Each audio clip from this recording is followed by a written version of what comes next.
meningkat acara selanjutnya, yakni Mau'izatul Hasanah yang akan disampaikan oleh guru kita bersama, yakni Bapak Kiai Haji Jundan Jamal. Dengan segala hormat kami persilakan. Sallu ala Nabi Muhammad. Allahumma salli wa sallim wa barik alaihi.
Bismillahirrahmanirrahim. Alhamdulillahi rabbil alamin. Ar-Rahmanirrahim. Maliki yaumiddin.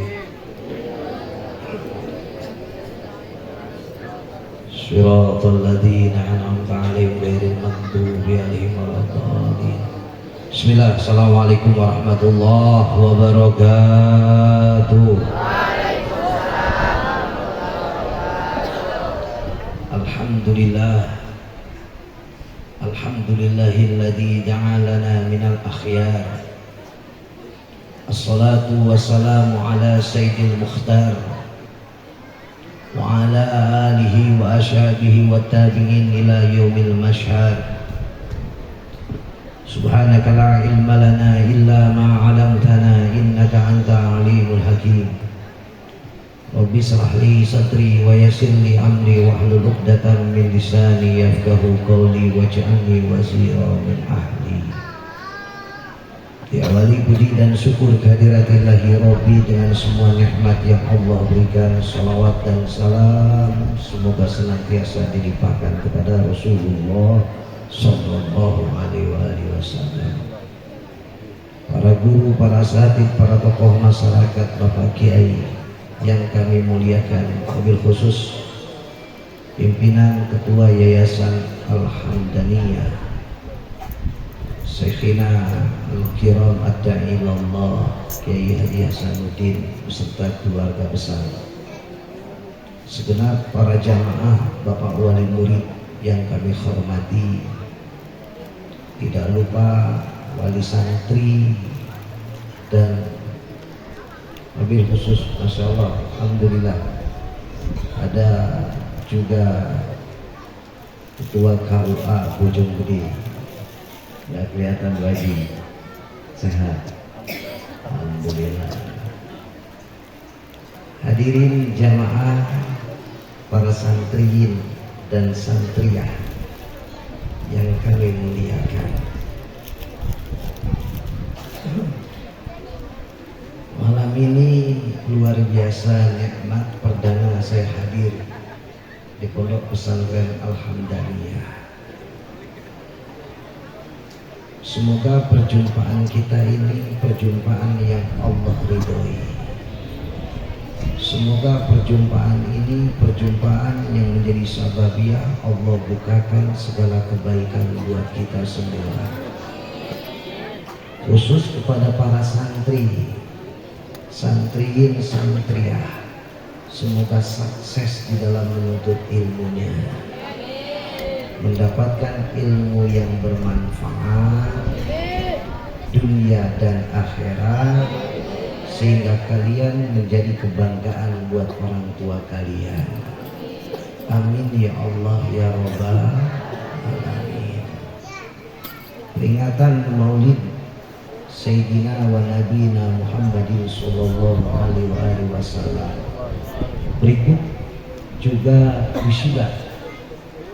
wisuda santriin santriah. Sudah wisudanya? Alhamdulillah. Satu ayat Al-Quran. Ini ayat sering kita baca dan sering kita dengar. Kita kaji per kalimat karena yang hadir banyakkan santri, biar agak berbeda sedikit. Allah sampaikan, ya ayyuhan nabi, inna arsalnaka syahidan. Satu. Yang kedua, wa basyiran. Yang ketiga, wa nadhiran. Yang keempat, ada yang tahu? Ada yang tahu? Sekali lagi, ada yang hafal nggak ayat ini? Ya ayyuhan nabiyyu inna arsalnaka syahidan. Dua. Ketiga, wa nadhira. Keempat, mulai lupa, wada'iyan ilallahi biizni. Yang kelima, ada yang tahu? Ini satu ayat isinya 5. Wada'iyan ilallahi biizni wasyirol jam kulir. Kata Allah ada 5 yang menjadi alasan Allah mengutus Sayyidina Muhammad. Satu ayat enggak panjang tapi isinya 5. Kita telaah dikit-dikit. Ya ayyuhan nabiyyu, hai nabi, inna arsalnaka, kami utus engkau kepada umat manusia pertama syahidan, menjadi saksi. Nah, mumpung ada ketua UA nih, kalau kita bicara saksi biasanya urusan apa? Urusan nikah. Itu kalau nikah yang mensahkan siapa? Wali apa yang nikah apa saksi? Saksi. Kalau kata saksi sah, maka sah. Dari petugas KUA mensahkan tanda tangan. Tapi petugas tidak akan mencatat tersebut kalau kata saksi nggak sah. Hati-hati di dalam saksi. Nah kata Allah, sesungguhnya kami mengutus engkau Muhammad syahidan, menjadi saksi. Maksudnya apa saksi? Perhatikan ayat yang lain. Wa kadzalika ja'alnakum ummatan wasata litakunu syuhada'a 'alan nas wa yakuna ar-rasul syahidan. Ini ayat saling berkaitan. Ketika Allah sampaikan kami utus engkau hai Muhammad jadi saksi, apa maksudnya saksi? Allah jawab kembali dijelaskan. Wa kadzalika ja'alnakum ummatan wasata. Ini ayat sering kita baca juga. Dan demikianlah kami jadikan kalian menjadi umat terpilih. Apa sih maksud terpilih? Di pundak kita ada tanggung jawab besar. Senang kita menjadi umat terpilih, sehingga lebih utama umat Rasulullah dengan umat lainnya. Apa maksudnya wasato? Apa maksudnya terpilih? Apa kata Allah? Litakunu, agar kalian menjadi saksi ala nas atas umat-umat yang lain. Tuh, entar nih umatnya Rasulullah bakal dipanggil.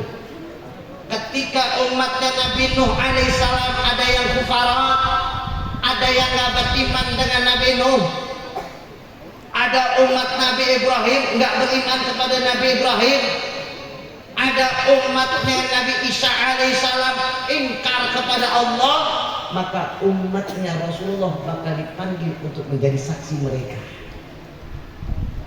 Ini maksud yang terpilih. Berbangga kita menjadi umat yang terpilih, berbangga kita menjadi umat yang wasatoh, tapi kelak di akhirat kita akan dimuliakan oleh Allah, sehingga nanti baik atau tidak baiknya umat terdahulu tergantung persaksian umatnya Rasulullah SAW.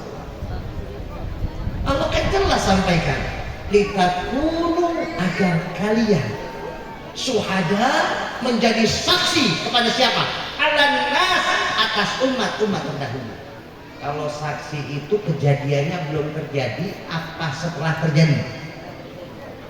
Kita jadi saksi kepada sesuatu perbuatan yang telah terjadi. Alan nas di sini umat-umat terdahulu. Maka ketika ada umat nanti ingkar kepada Allah, mereka katakan, ya Rabb, di zaman kami nggak ada nabi sehingga kami tidak beriman kepadamu. Di zaman kami nggak ada yang menyampaikan risalah Allah, nggak ada nabi di zaman kami. Dikatakan oleh Allah ada Nabi Musa, mereka mengingkari. Maka umat Muhammad, kita semua bakal dipanggil oleh Allah untuk bersaksi. Betul nggak apa yang mereka katakan? Kalau kata kita salah, neraka mereka. Kalau kata kita benar, maka surga buat mereka. Ini tanggung jawab umatnya Rasulullah SAW. Nah, kalau umat terdahulu yang jadi saksi adalah umatnya Rasulullah, kemudian siapa yang jadi saksi buat kita? Siapa yang bakal bersaksi buat kita nih? Apa kata Allah? Wa yakuna ar-rasul alaikum syahidah. Buat kita saksinya langsung Rasulullah SAW. Makanya dalam satu hadis dikatakan, setiap amal perbuatan umat Rasulullah wa tuqradu amalahu, dihantarkan kepada Rasulullah, maka Rasulullah bakal bersaksi apa yang dilakukan oleh umatnya. Nanti Rasulullah bakal dipanggil, yang mana umatnya, yang mana bukan umatnya, yang mana rajin baca sholawat, mana yang gak rajin baca sholawat, mana yang serius di dalam menuntut ilmunya, mana yang bermain-main di dalam menuntut ilmunya, mana orang tua yang betul-betul mendidik anaknya, mana orang tua yang lebih mementingkan dunia daripada akhirat untuk pendidikan anaknya. Itu bakal Rasulullah menjadi saksi. Kita perlu berbangga ketika nanti di akhirat kita akan didatangkan, kemudian semua amal kita bakal dihisab. Maka siapa yang bakal bersaksi, siapa yang jadi umatnya Rasulullah? Rasulullah akan mengenali kita, bakal dilihat, wah ini umatku, wah ini yang rajin baca sholawat, wah ini yang rajin mengerjakan ibadah-ibadah sunnah, wah ini yang melanggar, wah ini yang lahir di zamanku tetapi ingkar kepadaku. Rasulullah akan mengenali. Gimana muka kita nanti di hadapan Rasulullah ketika Rasulullah mengingkari kita? Kadang-kadang kita suka terpedaya dengan bahasa cinta kepada Rasulullah dan mendapatkan syafaat Rasulullah. Padahal berapa banyak hadis yang Rasulullah sampaikan, bagaimana Rasulullah tidak mengakui seseorang menjadi umatnya. Ini satu hadis saja nih, perhatikan. Bagaimana Rasulullah tidak mengakui umatnya. Nah, mumpung ada ketua KUA lagi banyak, ini bab nikah terus nih. Mudah-mudahan gara-gara ini banyak yang nikah buru-buru nih santrinya. Amin. Ya kami bocah udah pengen kawin. Ini hadis sering kita dengar, an nikahu sunnati, Paman rogiba an sunati. Lihat tuh hadis. Apa nggak iseng kita ngedengerin? Coba telaah resapi dalam hati. Nikah itu sunnah juga kata Rasul. Paman rogiba an sunati. Rogiba itu suka. Tetapi dimasukin kalimat huruf an.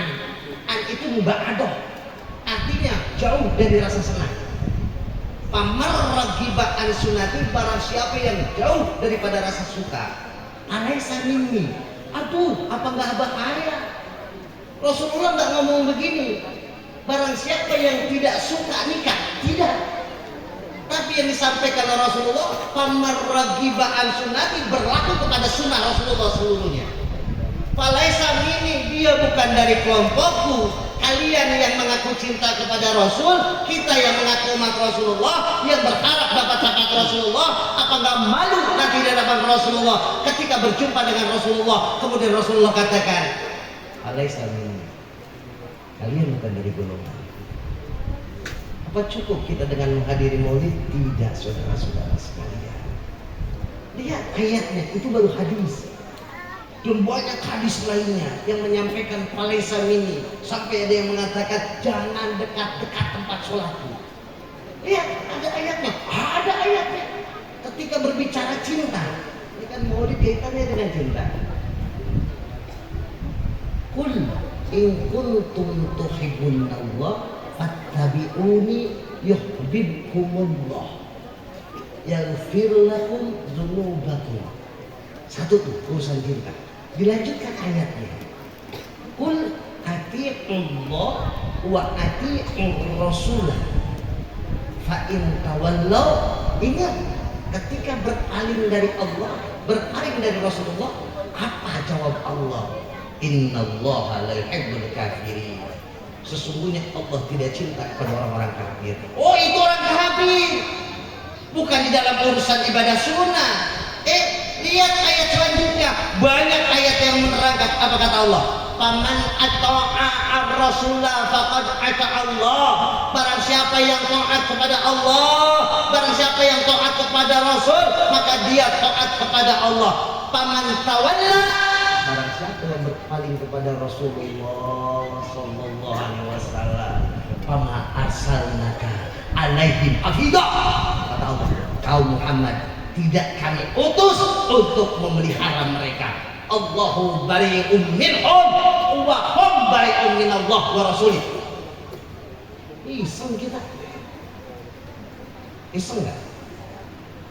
Kata Allah, barang siapa yang taat kepada Rasul, dia taat kepada Allah. Barang siapa yang berpaling kepada Rasulullah, artinya tidak mengikuti sunnahnya Rasul, hati-hati.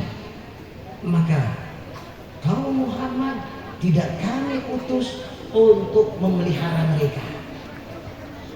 Ini yang Rasulullah sampaikan. Falaisa minni, kalian bukan dari golongan kami. Kita bakal senang berjumpa dengan Rasulullah. Oh, senang, siapa yang gak bakal senang berjumpa dengan Sayyidina Muhammad SAW, yang setiap hari kita baca sholawat dengan macam-macam sholawat dan diiringi dengan doa. Sholawat kita ini sholawat luar biasa. Dari mulai sholawat nariyah, sholawat munjiah, bukan cuma sekedar sholawat saudara-saudara sekalian, tapi sholawat ini sholawat yang diiringi dengan doa. Belum sholawat tibbil qulub, iya kan? Sholat yang sakti luar biasa. Sholawat sakti luar biasa. Coba di dalam sholawat munjiah, apa yang gak ada yang kita pengen di dalam sholawat tersebut? Allahumma sholli ala sayyidina Muhammadin sholatan tunjina min jamil awali wal afa wa taqbilana min jamil hajat. Punya kepengen baca sholawat, punya kepengen baca wa aqsal, perhatikan, min jami'il mujiyat, diselamatkan daripada segala keburukan. Ini sholawat munjiat yang biasa kita baca, biasanya dibaca sebelum doa. Apa harapan puncak daripada salawat? Jelas Rasulullah sampaikan, shalla alayya marratan wahidatan sallallahu alaihi wasallam. Siapa yang gak pengen ini? Semua juga pengen. Ketika seorang bersalawat satu kali, Allah balas 10 kali lipat. Apa tapi cukup dengan bersalawat? Tidak, saudara-saudara sekalian. Maka ikuti apa yang Rasulullah ajarkan, ikuti apa yang Rasulullah perintahkan. atau Allah wa atau Rasul. Itu puncak rasa iman, puncak rasa cinta ketika seseorang mengikuti apa yang diajarkan oleh Rasulullah Shallallahu Alaihi Wasallam. Terlebih-lebih di dalam menuntut ilmu, hati-hati para santri, jaga akidah kita, jaga hati kita. Buat bapak ibu sekalian, hati-hati anak kita di pondokan biar jadi sukses di dalam mondoknya, sukses di dalam menuntut ilmunya. Ingat bagaimana Rasulullah menghadik, bagaimana Rasulullah sangat membenci, bagaimana Rasulullah melarang seseorang di dalam ibadah yang tidak ada kaitan dengan apa yang Rasulullah perintahkan, dan ibadah yang tidak dilandasi dengan ilmu. Ini larangan-larangan Rasulullah. Pertama, jangan pernah melaksanakan satu ibadah yang Rasulullah tidak ajarkan. Yang kedua, amalkan apa yang Rasulullah ajarkan dan tinggalkan perbuatan tersebut kecuali diiringi dengan ilmu. Kecuali diiringi dengan ilmu. Iman yang Allah berikan menjadi pupuk buat kita, menjadi pondasi buat kita. Yang iman ini nggak bakal bisa berkembang kecuali kita pupuki dengan ilmu-ilmu yang diajarkan di dalam pesantren. Seorang tua harus punya target ketika mendidik anaknya, bagaimana anaknya sukses di dalam pendidikannya, sukses di dalam ilmunya, sukses di dunia, sukses di akhirat. Karena memang itu tujuan daripada diutusnya Rasulullah Shallallahu Alaihi Wasallam. Bu, ibu, Rasulullah diutus oleh Allah kepada umat Islam. Tujuan puncaknya apa sih? Ada yang tahu? Coba santri. Rasulullah diutus kepada manusia oleh Allah, tujuannya supaya apa? Puncaknya selain menyempurnakan akhlak, itu materi. Tapi puncak daripada semuanya apa? Agar manusia jadi apa? Agar manusia jadi apa? Ada yang tahu? Yang gampang dah. Ibu yakin Tuhannya Allah? Yakin nggak? Tuhan kita Allah, yakin? Yakin nggak Rasulullah Sayyidina Muhammad adalah Rasul? Yakin? Yakin nggak ada kehidupan setelah mati? Yakin nggak ada surga? Yakin nggak ada neraka? Kali lagi saya tanya, ibu, Tuhannya siapa? Siapa yang ngasih rizki kita? Siapa yang menghidupkan kita? Siapa yang memberikan sembuh dari penyakit kita? Ini akidah. Artinya kita mengikuti ajaran agama kita apa? Islam. Yang kita ikuti siapa? Yang kita ikuti siapa? Rasulullah Shallallahu. Terus tujuannya apa? Ibu beragama Islam pengen apa? Pengen apa? Hah?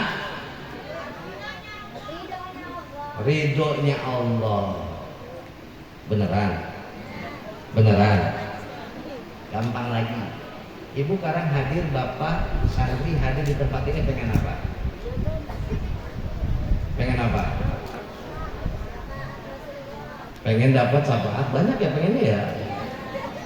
Pengen dapat syafaat atau pengen dapat ridho Allah?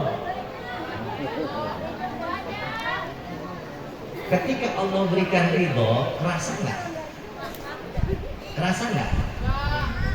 Kerasa nggak? Ketika Rasulullah kasih syafaat, sekarang kerasa nggak? Nggak kerasa. Ibu beriman, bapak beriman, kita semua beriman kepada Allah, mengikuti ajaran Rasulullah. Tujuannya kita pengen apa? Kenapa susah amat ya jawabnya ya? Yang gampang, apa yang kita kerjain, kita pengen apa? Hah? Syafaat. Yang pergi pagi, pulang sore, nyari duit, dapat duit, pengen apa?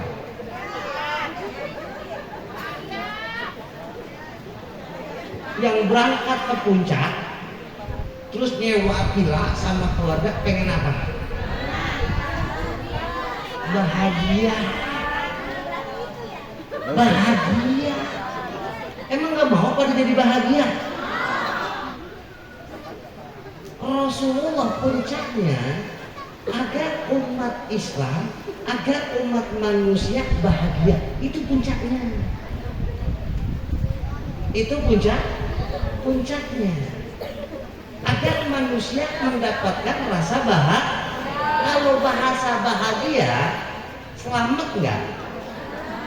Kalau bahasa bahagia, sakit nggak?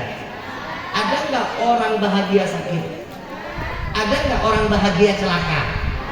Maka selamat di dalam ajaran Rasulullah menyampaikan umatnya kepada bahagia.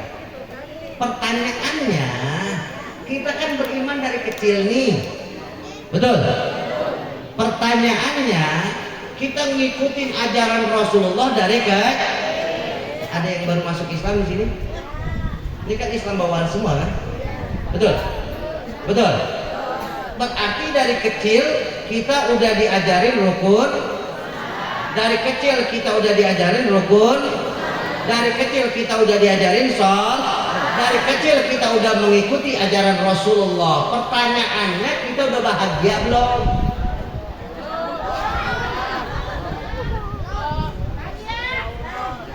Belum bahagia. Perhatiin, seseorang yang konsisten dengan ajaran Rasulullah jaminannya bahagia. Itu pasti.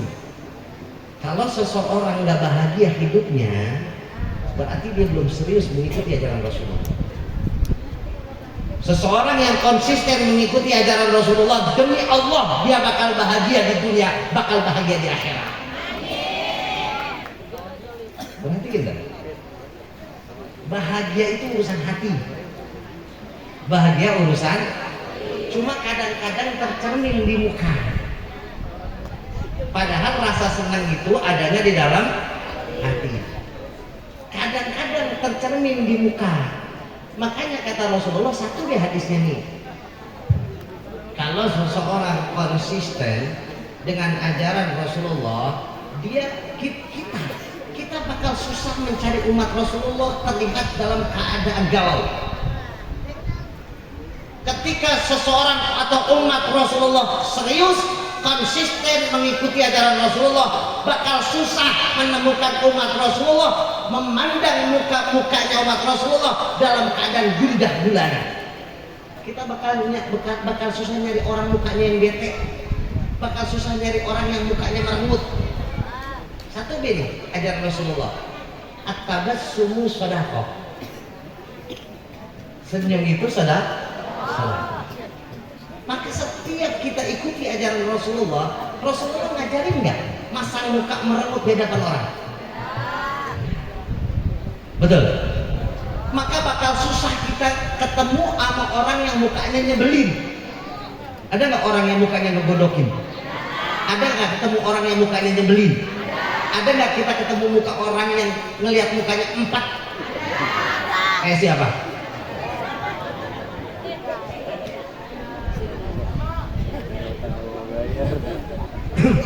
Sehingga Habib Abdullah bin Alawi ada di dalam nasihatnya, wa alaika bitabassum, hendaknya kalian memperlihatkan senantiasa senyum dan memasang muka yang berseri-seri. Ini akhlak Rasulullah. Maka seseorang atau siapapun kita yang mengikuti apa yang Rasulullah ajarkan, kita bakal susah nyari orang yang mukanya merengut, nyari orang yang mukanya nyebelin, nyari orang yang mukanya ngegondokin. Nah, karena umat Rasulullah dilarang masang muka asam di hadapan orang. Bahagia urusan hati, tetapi terkadang tercerminkan di muka. Buat orang yang beriman, kegundahan hati akan tercerminkan di muka. Bakal kelihatan. Ini orang kalau lagi sedih, sama lagi bahagia, mukanya kelihatan nggak? Kelihatan nggak? Ini orang lagi kesal, sama lagi senang, beda nggak mukanya? Beda. Ini orang lagi bahagia, sama lagi bete, kelihatan nggak mukanya?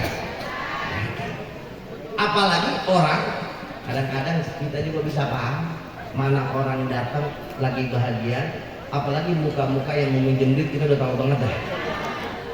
Betul nggak? Dari jauh udah kelihatan, ya pinjam duit nih orang. Belum ngomong kita udah tahu. Dia pasang muka lesu segala macam. Nggak begitu.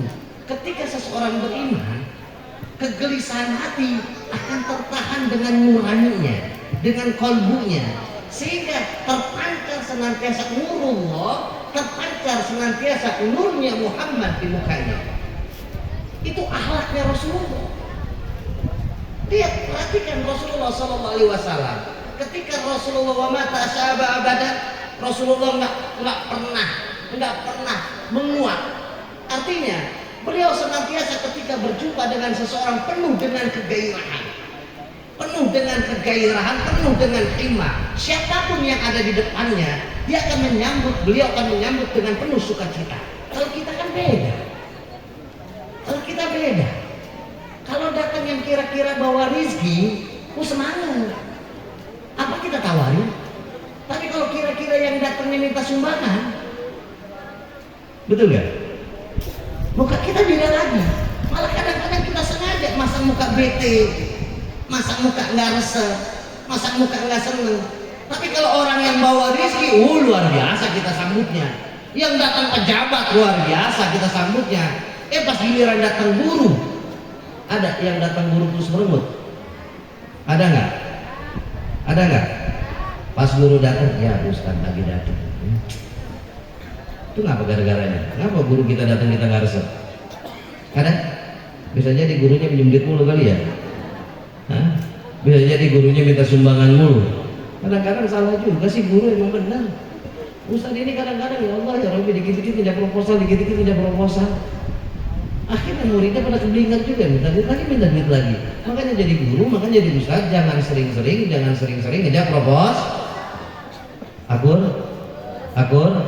Ketika ustaz ngejak proposal, murid kudu kuat, murid kudu himahnya lempeng. Kenapa? Karena nggak bakal terjadi satu pembangunan apalagi pesantren kecuali dibantu oleh murid-muridnya. Apalagi ini, masya Allah. Saya nggak nyangka, ternyata di belakang masih luas. Ini masih banyak bisa bangunan ini. Kita doain, mudah-mudahan pembangunannya tambah lancar. Oh, kita kayak di Hasanuddin katanya ini belum beres. Ini belum beres Bu. Ini tanah belum beres, masih utang katanya. Udah 2 tahun belum kebayar. Udah cerita belum dulu kita? Udah. Kita doain mudah-mudahan tahun depan jangan jalan mobil tahun depan, beres maulid besok lunasin.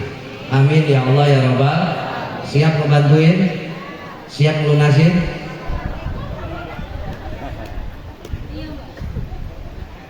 Siap lunasin? Siap. Nih, kita kan maulid, ngikutin akhlaknya Rasul. Bu, perhatikan. Ketika Rasulullah wafat, nggak ditemukan wala dirhaman wala dinar di rumah Rasulullah. Ahli warisnya nggak nemuin 1 dinar, nggak nemuin 1 dirham. Artinya Rasulullah nggak punya harta sama sekali. Harta yang dimiliki disumbangkan, harta yang dimiliki untuk meninggikan agama Allah, sehingga nggak ada warisan yang ditinggalkan untuk anak keturunannya. Rasulullah apakah punya anak? Rasulullah punya anak. Rasulullah nggak punya cucu? Rasulullah punya cucu. Perhatikan, ketika Rasulullah wafat nggak meninggalkan harta sama sekali, jangankan dinar, dirham juga nggak. Rumah, kita tahu Rasulullah ketika wafat dikuburnya di mana? Rasulullah ketika wafat kuburnya mana? Di kamarnya. Berarti ketika Rasulullah wafat, peninggalan rumahnya buat siapa? Nggak diwariskan. Beda sama kita. Kita pas meninggal, rumah kita diambil anak-anak kita. Tapi Rasulullah ketika wafat, jangankan warisan buat anaknya, rumahnya dipakai buat kubur Rasulullah. Artinya nggak ada warisan buat keturunannya. Rasulullah ini bukan cuma seorang nabi. Rasulullah ini pejabat besar, pimpinan satu negara Islam, bukan cuma Madinah, Mekah. Ketika Rasulullah masih ada, Yaman ditundukkan oleh Rasulullah. Ketika Rasulullah masih ada, yang namanya Amr bin As membebaskan Mesir di bawah kota Madinah. Artinya Rasulullah menguasai beberapa negara. Rasulullah menguasai beberapa negara. Bukan cuma Nabi, Rasulullah memimpin negara. Bukan kelas Pak RT, bukan kelas Pak RW, apalagi camat, presidennya. Tapi nggak punya apa-apa. Belum lagi kalau kita cerita kalau Rasulullah minta Jabal Uhud bisa jadi emas, nggak begitu dah logikanya aja. Kita kira-kira kalau orang udah ngejabat, jangan gara presiden, camat, mobilnya bagus nggak? Mobilnya bagus nggak? Pak Camat mobilnya bagus nggak? Caranya Pak Kaulani, bagus nggak mobilnya? Rumahnya bagus nggak? Ini baru kelas camat, sekecamatan Bojonggede, belum negara. Gimana naik bupati? Mobilnya, rumah dinasnya, baru bupati, gimana gubernur? Wow, apalagi presiden. Kata ninja kanan urusannya, nggak kenal dia sama tanah merah, betul nggak? Nggak bakal ninjak yang namanya tanah merah kalau dia jadi presiden. Kan begitu. Ini Rasulullah Sallallahu Alaihi Wasallam. Cuma Madinah enak saja. Siapa bilang cuma Madinah? Futuhat Mekah Rasulullah masih ada. Yaman dikuasai, Rasulullah masih ada. Artinya menjabat menjadi pemimpin, bukan cuma pemimpin umat Islam, tapi memimpin negara. Ada Habsyi, Irak dikuasai di zaman Rasulullah. Mestinya rumahnya melebihi daripada istana manapun. Mestinya kendaraannya luar biasa, hartanya banyak, tapi enggak. Ketika meninggal habis sudah. Kenapa? Li'alai dinillah, li'alai dinillah, meninggikan agama Allah. Kita malah ambil situ dah. Gak kudu habisin harta kita, dah. Masih banyak kita mau kepengen. Kita bukan nabi, bukan rasul, bukan ulama acak-acak. Minimal bisa kita membantu keberlangsungan pesantren yang kita cintai. Minimal kita bisa meninggikan agama lewat pendidikan. Ketika pendidikan, apa yang diajarkan oleh guru-guru kita, maka ini termasuk li'a'la'i dinillah, meninggikan agama. Kalau dulu di zaman Rasulullah li'a'la'i dinillah dengan berperang, dengan jihad. Sekarang enggak. Alhamdulillah, negara yang kita cintai penuh dengan keamanan, dan semoga senantiasa Allah berikan keamanan negara kita. Negara yang kita cintai semoga menjadi negara yang baldatun warabun ghafur, negara yang penuh ketentraman, negara yang penuh kenyamanan, masyarakatnya nyaman, rizkinya gampang, hidupnya makmur. Amin ya Allah ya Rabbal alamin. Kalau sudah negara nyaman, tentram, rizki gampang, hukum adil, apalagi yang kita pengen? Betul? Betul? Sekarang saya tanya, nih kita hidup di Indonesia yang kita cintai, nyaman nggak? Nyaman nggak? Nih kita hidup di Indonesia, kita di kampung Pondok Manggis, hidup kita nyaman nggak? Nyaman. Gimana nggak nyaman? Ngadain pengajian nyaman? Betul? Sholat nyaman? Rizki gampang nggak? Rizki gampang nggak? Gak apa-apa didiem ya? Nyari rizki gampang nggak? Gampang-gampang susah? Coba saya tanya, pagi-pagi sarapan nggak? Pagi-pagi ketemu sarapan nggak? Sarapannya kita biasanya pakai apa? Sarapannya pakai apa? Nasi uduk. Gorengan ada? Ada. Lontong ada? Ntar siang kita makan. Habis sarapan jam 12 kita makan sih. Makan siang kagak? Makan siang. Tadi maghrib makan nggak? Maghrib tadi makan nggak? Makan malam tadi Alhamdulillah. Suka ngebahso? Suka makan mie ayam? Katanya rezekinya susah. Apalagi kita pengen ya kalau pagi udah ketemu sarapan, johor ketemu nasi, maghrib ketemu makan, model kayak begini disebut susah. Betul? Betul nggak? Pagi-pagi ketemu sarapan, entar siang makan, maghrib kadang-kadang entar makan lagi, kadang di bulan mulut. Masya Allah, Indonesia, wabil khusus di Bojonggede kecamatan kita nih, sama dah. Desa Bojonggede baru, nggak ada orang yang kelaparan. Ada nggak orang kelaparan? Ada nggak orang yang nggak pernah makan daging? Coba cari di kampung kita yang nggak pernah nyobain makan daging ayam. Nggak ada. Apalagi di kita di bulan Mulut, gampang banget. Asal mau keliling doang. Betul. Asal tinggal dengerin deh. Kalau ada petasan malam-malam jam 10 mau di. Betul. Kalau ini, Assalamualaikum ayyuhana. Sarapal anak. Kalau sarapal anak, bongsang ini. Sarapal anak, bongsang. Kalau dibacanya sing tiduran, bully. Tapi bisa kita ciriin. Tergantung maulidin ini. Kalau maulid yang dibaca sarapal anak biasanya ayam dikecapin. Ya, kalau bongsang kan ayam dikecapin biasanya. Kalau yang dibacanya sarapal, kalau yang dibacanya sing tiduran tiba. Biasanya apa? Nggak kebuli. Tadi apa? Baca mulai ini. Sini orang. Ngajak kebuli kan? Tuh kan? Mulainya apa? Sinti? Kebuli ada? Kebuli. Coba di masjid. Malaman 12 kemarin. Di masjid-masjid kita ada kebuli. Ada nggak? Nggak ada. Ada kebuli. Malaman 12. Yang dibacanya apa? Saropa. Apa jadi begini dia? Ayam kecap. Ayam dikecap.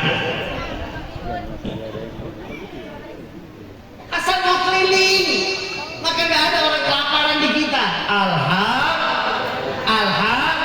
Berarti hidup di negara kita nyaman nggak?